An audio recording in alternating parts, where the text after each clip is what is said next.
अस्सलाम वालेकुम दोस्तों, आऊं आहियां जो पंहिंजो अलीहसन चढ़ड़ ऐं अवां ॾिसी रहिया आहियो मुंहिंजो यूट्यूब चैनल ऐं फेसबुक पेज अलीहसन चढ़ड़ फैंस। तो दोस्तों ॻाल्हि कंदासीं अॼु ड्रामा सीरियल दोलाब ऐं दो जे बारे में। उनखां पहिरियां मुंहिंजे हिन चैनल खे सब्सक्राइब कयो, लाइक कयो, कमेंट कयो ऐं दोस्तनि ताईं शेयर कयो। तो दोस्तों ड्रामा सीरियल दो ऐं उनजी कास्टिंग जेकी आहे उहा मुकमल थी चुकी आहे। सीन बि विरहाइजनि पिया।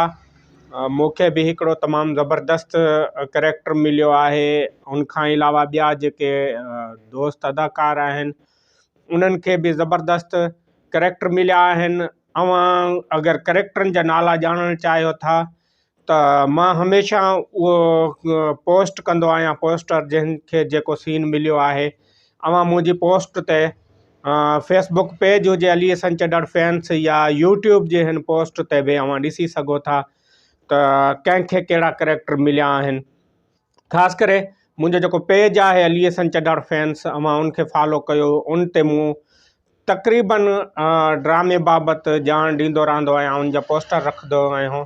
ऐं हीउ ड्रामो तमामु ज़बरदस्त आहे। हिन जो जेको राइटर आहे हसन जावरी साहब आहे ऐं डायरेक्टर मंज़ूर दानिश साहब आहे। इन में तमामु बेहतरीन एक्टर कमु कनि पिया। जेका करेक्टर आहिनि, कुझु नवां करेक्टर आहिनि, कुझु पुराणा करेक्टर आहिनि ऐं कहिड़ा कहिड़ा करेक्टर आहिनि उन जे बारे में अवां उतां ॼाणे सघो था। ऐं मुंहिंजी वीडियोज़ मां बि अवां ॼाणे सघो था। अगरि का ॻाल्हि अव्हांखे मालूम करणी हुजे अवां कमेंट करे बि अवां मूंखां पुछी सघो था।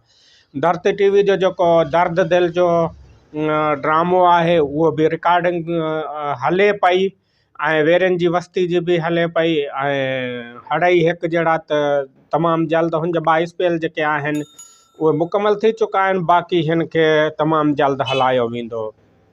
हाणे ईंदासीं ड्रामा सीरियल दोलाब ॾांहुं। दोलाब ड्रामो हाणे अवां ॾिसो पिया, हुन जी जेका कहाणी आहे उन में नवां रुख अचनि पिया। होॾो मंसूर ख़ान जी जेका तंज़ीम आहे उन जा माण्हू जेके आहिनि उहे गिरफ़्तार थियनि पिया। मंसूर ख़ान इन ते परेशान आहे।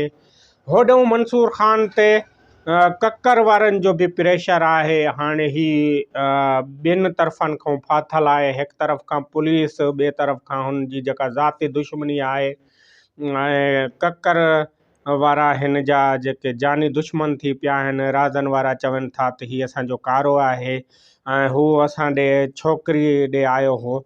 उन जे करे हाणे ही जेका सिचुएशन आहे इहा तमामु सख़्तु आहे। होॾो सोढल जेका आहे उन्हनि जे क़ैद में आहे ऐं मुराद सां ॻाल्हियूं बि नाकाम थी चुकियूं आहिनि। इन ते हाणे राज़न वारा बि परेशान आहिनि ऐं सोढल चए थो त तूं एॾो जेके ख़ुदि गर्ज़ आहियो ऐं एॾा ज़ालिम आहियो जेको तॾे ते ईंदड़ खे बि नथा छॾियो।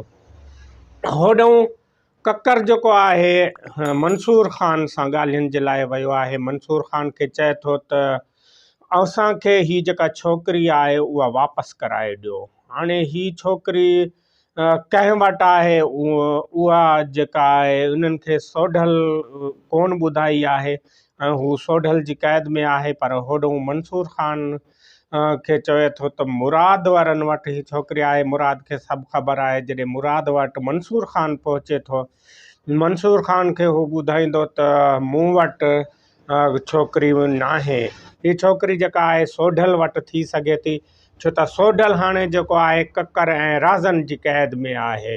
हाणे मंसूर ख़ान सोढल खे छॾाइण जी कोशिशि कंदो, छो त सोढल ई आहे जंहिंखे छोकिरी जी ख़बर आहे ऐं कूंज जी ख़बर आहे। छो त उन वक़्तु कूंज निकिती त ऐं सोढल जे हथ में आई हुई।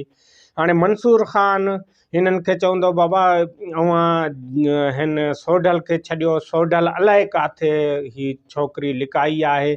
जेसिताईं अवां सोढल खे नथा छॾियो ऐं मुराद वटि इहा छोकिरी न आहे। मुराद चए थो त मुंहिंजी जान बि अवां ताईं क़ुर्बान आहे, पर ही छोकिरी सिर्फ़ु सोढल वटि आहे ऐं सोढल बि परेशान आहे। होॾो मुराद बि इहो चए थो त काश ही असांखे ॿुधाए हा, एसि ताईं मसइलो न वञे हा। हिन मसइले जो हल सिर्फ़ु उते ई हल थींदो जो ही सोढल खे छॾनि था ऐं सोढल खे छॾींदा त पोइ जेका छोकिरी आहे वापसि ईंदी, पर सोढल बे छोकिरी मंसूर ख़ान जे हवाले कंदो ऐं मंसूर ख़ान हिननि खे राज़नि वारनि जे हवाले कंदो ऐं इन्ही पक ते कसम खणाईंदो त तूं जेको आहे हिन खे मारींदे कोन। इन्ही ते ई जेको आहे मंसूर ख़ान छोकिरी ककर वारनि जे हवाले कंदो। ऐं ईंदड़ जेका वीडियो आहे उन ताईं पंहिंजी अली हसन चढ़ खे ॾींदा इजाज़त। वेंदे वेंदे मुंहिंजे हिन चैनल खे सब्सक्राइब कयो, लाइक कयो, कमेंट कयो ऐं दोस्तनि ताईं शेयर कयो। मूंखे ॾियो इजाज़त। अल्लाह हाफ़िज़।